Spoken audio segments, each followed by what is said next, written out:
నమస్తే, welcome to win TV. నేను మీ ఆదిత్య. ముందుగా బులెటిన్ హెడ్లైన్స్. గొంతు ఇన్ఫెక్షన్తో యశోద ఆసుపత్రిలో చేరిన మంత్రి కోమటిరెడ్డి వెంకటరెడ్డి.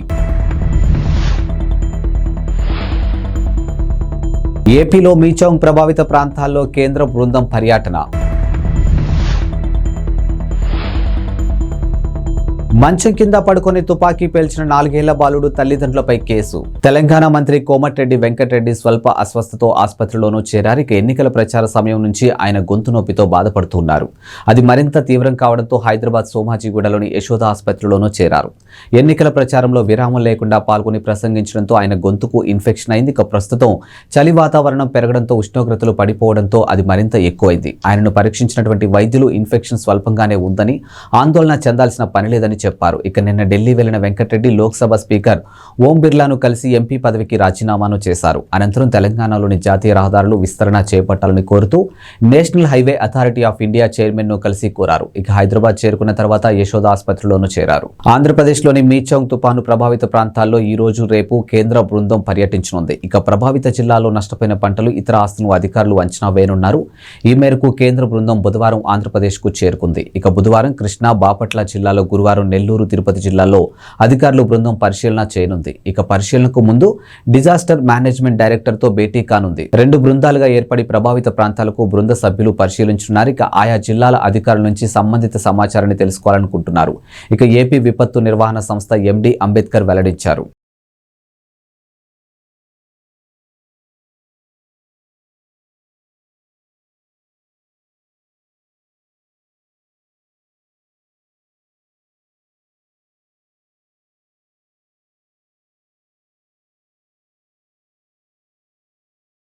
అమెరికాలోని వెస్ట్ మోర్లాండ్ కౌంటీలో ఉన్నటువంటి 4 ఏళ్ల బాలుడు మంచం కింద పడుకుని తుపాకీతో తనకు తాను కాల్చుకుని గాయపరుచుకున్నాడు. ఘటనలో తల్లిదండ్రులు లారా స్టిల్, మైకెల్ లీన్పై జిల్లా న్యాయవాది అధికారులు అభియోగాలు నమోదు చేశారు. ఈ ఘటనపై విచారణ అనంతరం పిల్లల సంక్షేమాన్ని ప్రమాదంలో పడేయడంతో పాటు నిర్లక్ష్యంగా వ్యవహరించారంటూ వారిపై అభియోగాలు కేసు నమోదు చేశారు. ఇదొక విషాద ఘటనని, ఆమోదయోగ్యం కానిదని జిల్లా అటర్నీ పేర్కొన్నారు. ఇటువంటి వారిని నిరోధించాల్సిన అవసరం ఉందని అన్నారు. ఇలాంటి ఘటనలకు నిరోధించాలంటే అందుకున్నటువంటి ఏకైక మార్గం తుపాకులను సురక్షిత ప్రదేశంలో ఉంచడమేనని స్పష్టం చేశారు. ఈ ఏడాది జూలై 6న రోస్టవర్ టౌన్షిప్ లో ఉన్నటువంటి గౌడియా డ్రైవ్ లోని తన ఇంట్లో 4 ఏళ్ల రోనీలిన్ ప్రమాదవశాత్తు తుపాకీ పేల్చి గాయపడ్డాడు. వెంటనే అతన్ని ఆసుపత్రికి తరలించారు. చిన్నారి ఇప్పటికీ నిరంతరం వైద్య సంరక్షణ పొందుతున్నట్లు అధికారులు తెలిపారు. తుపాకీని లోడ్ చేసి బెడ్రూమ్ లో నేలపై ఉంచడంతోనే ఈ ఘటన జరిగిందని విచారణలో వెల్లడైంది. ఘటనా సమయంలో స్టీల్, లీన్ ఇద్దరు ఉన్నారు. తుపాకీ శబ్దం వినిపించిన తర్వాత వెళ్లి చూస్తే కుమారుడు గాయంతో రక్తమూడుతో కనిపించాడు. పక్కనే తుపాకీ ఉంది. ప్రతి నేరాన్ని నిరోధించలేమని, కానీ అత్యంత దుర్బలమైన వాటిని నిరోధించేందుకు ఓ మార్గాన్ని కనుగొల్సి ఉందని జిల్లా అటర్నీ పేర్కొన్నారు. తుపాకులకు సురక్షిత ప్రదేశంలో ఉంచడం ద్వారా ఇటువంటి ఘటనలకు నిరోధించవచ్చని వివరించారు. తక్షణ మానవతావాద సాయం కోసం గాజాలో ఇజ్రాయెల్ హమాస్ కాల్పుల విరమణకు డిమాండ్ చేస్తూ ఐక్యరాజ్య సమితి జనరల్ అసెంబ్లీలో ప్రవేశపెట్టినటువంటి ముసాయిదా తీర్మానానికి భారత్ అనుకూలంగా ఓటు వేసింది. హమాస్ చెరలో ఉన్నటువంటి బందీలందరినీ బేషరతుగా విడుదల చేయాలని ఈ తీర్మానంలోనూ పొందుపరిచారు. Algeria, Bahrain, Iraq, Kuwait, Oman, Qatar, Saudi Arabia, UAE, పాలస్తీనాతో పాటు అనేక దేశాలు స్పాన్సర్ చేసినటువంటి ఈ తీర్మానంపై మంగళవారం ఓటింగ్ జరిగింది. అమెరికా, ఇజ్రాయెల్తో సహా 10 దేశాలకు వ్యతిరేకంగా ఓటు వేశాయి. మరో 23 దేశాలు ఓటింగ్ కు దూరంగా ఉన్నాయి. హమాస్ ఇజ్రాయెల్ యుద్ధం కారణంగా తీవ్రమైన మానవతా సంక్షోభం ఏర్పడిందని, పెద్ద ఎత్తున ప్రాణనష్టం జరుగుతుందని ఐరాసలోని భారత శాశ్వత ప్రతినిధి రుచిరా కాంబోజ్ అన్నారు. స్త్రీలు, పిల్లలు ప్రాణనష్టం అధికంగా ఉందని అన్నారు.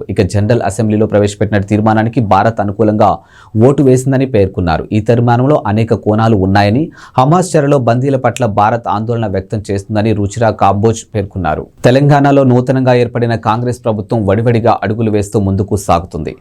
కొత్త మంత్రులు ఆయా శాఖలపై అధికారులతో సమీక్షలు నిర్వహిస్తున్నారు. అయితే కాంగ్రెస్ ప్రభుత్వం 6 నెలలు మించి ఉండదంటూ విపక్ష నేతలు విమర్శలకు దిగుతూ ఉన్నారు.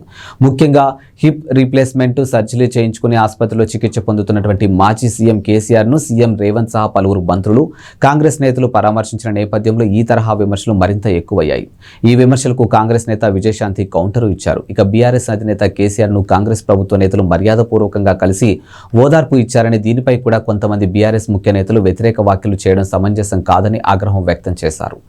మానవీయ స్పందనకు రాజకీయాన్ని కలపడం నేటికి బీఆర్ఎస్ కు అవసరమేమో కానీ కాంగ్రెస్ ప్రభుత్వానికి అవసరం లేదని మండిపడ్డారు. ప్రభుత్వం కూలుతుందంటూ బీఆర్ఎస్ నేతలు చేస్తున్నటువంటి తప్పుడు ప్రకటనలు కేసీఆర్ తప్పక ఖండించాల్సిన అవసరం ఉందని ఆమె తెలియజేశారు. తెలంగాణ కొత్త సీఎం రేవంత్ రెడ్డి సంచలన నిర్ణయాలతో తమదైన మార్కు పాలనను కనబరుస్తున్నారు. ఇక సర్కార్ కొలువుదీరిన రోజు నుంచి సరికొత్త నిర్ణయాలతో దూకుడుగా వ్యవహరిస్తూ ఉన్నారు. గత ప్రభుత్వం హయాంలో తీసుకున్నటువంటి నిర్ణయాలను సమీక్షిస్తూ కీలక ఆదేశాలు జారీ చేస్తూ ఉన్నారు. ఈ క్రమంలోనే సీఎం రేవంత్ రెడ్డి మరో కీలక నిర్ణయం తీసుకునేందుకు రెడీ అయినట్లు తెలుస్తుంది. బీఆర్ఎస్ ప్రభుత్వం నిర్మించి తలపెట్టినటువంటి ఓఆర్ఆర్లో metro project CM Revanth Reddy రద్దు చేసేందుకు మొగ్గు చూపుతున్నట్లు సమాచారం. అయితే తాజాగా ఈ మెట్రో విస్తరణ పనులకు సీఎం రేవంత్ బ్రేకులు వేయనున్నట్లు సమాచారం. ఇక మంగళవారం ఎంఐఎం ఎమ్మెల్యేతో సీఎం రేవంత్ రెడ్డి భేటీ అయ్యారు. పలు అభివృద్ధి పనులు కార్యాచరణపై వారితో చర్చించారు. ఈ సందర్భంగా ఓఆర్ఆర్ మెట్రో విస్తరణ ప్రాజెక్టు అంశం కూడా చర్చకు వచ్చినట్లు తెలుస్తుంది. ఇక ఔటర్ రింగ్ రోడ్డు వరకు మెట్రో విస్తరణ అవసరం లేదని, అది కొందరు రియల్ ఎస్టేట్ వ్యాపారులకు లాభం చేకూర్చేందుకు గత ప్రభుత్వం తీసుకున్న అనాలోచిత నిర్ణయంగా సీఎం అభిప్రాయపడినట్లు తెలుస్తుంది. ఇక రేవంత్ రెడ్డి ఆ ప్రాజెక్టుకు రద్దు చేసి పాత నగరాన్ని విమానాశ్రయానికి అనుసంధానం చేయాలని ఆలోచిస్తున్నారట. విశ్వనగరంగా ఎదుగుతున్నటువంటి హైదరాబాద్ నగరం ఇండియాలోనే బెస్ట్ సిటీగా నిలిచింది. అది కూడా పూణే, బెంగళూరు లాంటి సిటీలను వెనక్కి నెట్టేసి మరి అత్యున్నత నగరంగాను నిలిచింది. అయితే బెస్ట్ సిటీగా నిలవడం 2015 నుంచి హైదరాబాద్కు ఇది 6సారి కావడం విశేషం. ఈ విషయాన్ని మాజీ మంత్రి కేటీఆర్ ట్విట్టర్ ద్వారా పంచుకున్నారు. అయితే మెర్సర్ అనే అమెరికాకు చెందినటువంటి కన్సల్టెన్సీ ఆర్థిక సేవల సంస్థ తాజాగా ఉత్తమ జీవన ప్రమాణాలతో కూడినటువంటి ప్రపంచ నగరాల ర్యాంకింగ్స్ ను రిలీజ్ చేసింది. ఈ ర్యాంకింగ్స్ లో ఇండియా నుంచి హైదరాబాద్, పూణే, బెంగళూరు చోటు దక్కింది. అయితే హైదరాబాద్ కు 153వ స్థానం దక్కగా పూణే 154, బెంగళూరు 156 స్థానంలో ఉండడం గమనార్హం. ఇక చెన్నై 161, ముంబై 164, కోల్కతా 170 స్థానాల్లో ఉండగా దేశ రాజధాని ఢిల్లీ అయితే 172 స్థానానికి పరిమితమైంది. తెలంగాణలో సంచలన నిర్ణయాలతో సీఎం రేవంత్ రెడ్డి తమదైన మార్కు పాలన కనబరుస్తూ ఉన్నారు. ఇక సర్కార్ కొలువుదీరిన రోజు నుంచి ఆయా శాఖల అధికారులతో వరుసగా రివ్యూలు నిర్వహిస్తూ కీలక ఆదేశాలు జారీ చేస్తూ ఉన్నారు. ఈ క్రమంలో సీఎం రేవంత్ రెడ్డి తన మాస్టర్ ప్లాన్ అమలు చేసేందుకు రంగం సిద్ధం చేస్తూ ఉన్నారు. విశ్వనగరంగా ఎదుగుతున్న హైదరాబాద్ నగరాన్ని అభివృద్ధి చేసేందుకు మీ దగ్గరున్న ప్లాన్ ఏంటని ఓ న్యూస్ ఛానల్ యాంకర్ అడిగిన ప్రశ్నకు రేవంత్ రెడ్డి చెప్పిన సమాధానం సోషల్ మీడియాలో తెగ ట్రోల్ అయింది. అప్పుడు ట్రోల్ అయిన తన ప్లాన్ ఇప్పుడు సీఎం రేవంత్ రెడ్డి అమలు చూపేందుకు సిద్ధమవుతూ ఉన్నారు. హైదరాబాద్ మహానగరంలో మూసీ నది ప్రారంభమయ్యే ప్రాంతం నుంచి చివరి వరకు మూసీ నది పరివాహక ప్రాంతాన్ని మొత్తం ఉపాధి, ఆర్థికాభివృద్ధి ప్రాంతంగా రూపుదిద్దించాలని సీఎం రేవంత్ రెడ్డి అధికారులను ఆదేశించారు. వైఎస్ఆర్సీపీ అధినేత వైఎస్ జగన్ కీలక నిర్ణయం తీసుకున్నారు. ఇక వైఎస్ఆర్సీపీ రాష్ట్ర యువజన విభాగం, మహిళా విభాగం నూతన కమిటీలు నియమించారు. కొత్తగా కార్యవర్గాన్ని నియమిస్తూ ఆదేశాలు జారీ చేశారు. ఇక యువజన విభాగం అధ్యక్షుడిగా బైరెడ్డి సిద్ధార్థరెడ్డి, ఉపాధ్యక్షులుగా కొండా రాజీవ్ గాంధీ, పిన్నెల్లి వెంకట్రామరెడ్డిని నియమించారు. ఇక మొత్తం 64 మందితో నూతన కమిటీని నియమించినట్లు వైఎస్ఆర్సీపీ కేంద్ర కార్యాలయం ఓ ప్రకటనలోనూ పేర్కొంది. మరోవైపు వైఎస్ఆర్సీపీ రాష్ట్ర మహిళా విభాగానికి కూడా నూతన కమిటీ నియమించారు. ఇక వైఎస్ఆర్సీపీ మహిళా విభాగానికి ఎమ్మెల్సీలు పోతుల సునీత, వరదు కళ్యాణిలు ఇద్దరిని అధ్యక్షులుగాను నియమించారు. అలాగే ఉపాధ్యక్షులుగా మంతెన మాధవి వర్మ, బండి పుణ్యశీల, డాక్టర్ శశికళను నియమించారు. ఇక మొత్తం 64 మందితో నూతన కార్యవర్గాన్ని నియమిస్తున్నట్టు పార్టీ కేంద్ర కార్యాలయం ఓ ప్రకటనలోనూ విడుదల చేసింది.